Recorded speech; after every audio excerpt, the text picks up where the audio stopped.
അപ്പോൾ ഇന്ന് എല്ലും കപ്പ ഉണ്ടാക്കിയാലോ? കുറേ നാളായി ഈ സംഭവം ഉണ്ടാക്കിയിട്ട് കേട്ടോ. അപ്പോൾ അതിനായിട്ട് ഇഞ്ചിയും വെളുത്തുള്ളിയും നന്നായിട്ട് ചതച്ചെടുക്കുക. കുക്കറിലേക്ക് വെളിച്ചെണ്ണ ഒഴിച്ച് ചതച്ച ഇഞ്ചിയും വെളുത്തുള്ളി ഇട്ട് നന്നായിട്ട് വഴട്ടിയെടുക്കുക. ഒപ്പം 2 സവോളയും കൂടി ഇട്ടിട്ട് നന്നായിട്ട് വഴട്ടണം.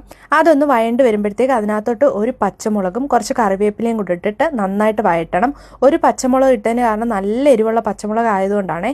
നന്നായി വഴണ്ട് വന്നതിന് ശേഷം അതിനകത്തോട്ട് 1/4 ടീസ്പൂൺ മഞ്ഞൾപ്പൊടിയും 2 ടീസ്പൂൺ കാശ്മീരി മുളക് പൊടിയും 2 ടീസ്പൂൺ മല്ലിപ്പൊടിയും 1 ടീസ്പൂൺ മീറ്റ് മസാലയും കൂടി ഇട്ട് നന്നായിട്ട് മിക്സ് ചെയ്യണം. പാകത്തിന് ഉപ്പും കൂടി ഇട്ട് മസാലയുടെ മണം മാറുന്നിടം വരെ നന്നായിട്ട് ഇളക്കി അതിനകത്തോട്ട് കഴുകി വെച്ചേക്കുന്ന ബീഫ് ഇട്ടിട്ട് ഫുൾ അതിനകത്ത് പിടിക്കുന്ന രീതിയിൽ ഇളക്കണം. ഇളക്കി കഴിഞ്ഞാൽ അടച്ചു വെച്ച് ഒരു 4 വിസിൽ കഴിയുമ്പോഴത്തേക്ക് നമുക്ക് തുറക്കാം. അപ്പോഴത്തേക്ക് നമ്മൾ കപ്പ ഉപ്പിട്ട് വേവിച്ച് വെക്കണം. ഒത്തിരി വെന്ത് പോകരുത്, ആവശ്യത്തിന് വേവിച്ച് വെക്കുക. അപ്പോൾ വിസിലെല്ലാം കഴിഞ്ഞ് കഴിയുമ്പോൾ തുറക്കുമ്പോൾ ഈ പരുവത്തിന് കിട്ടും.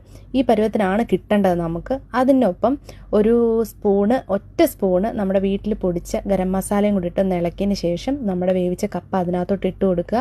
നന്നായിട്ട് ഇളക്കുക. കുക്കർ അടച്ചു വെച്ചിട്ട് ഒറ്റ വിസിലും കൂടെ അടിച്ചു കഴിഞ്ഞാൽ സംഭവം ഈ പരുവത്തിന് നമുക്ക് കിട്ടും.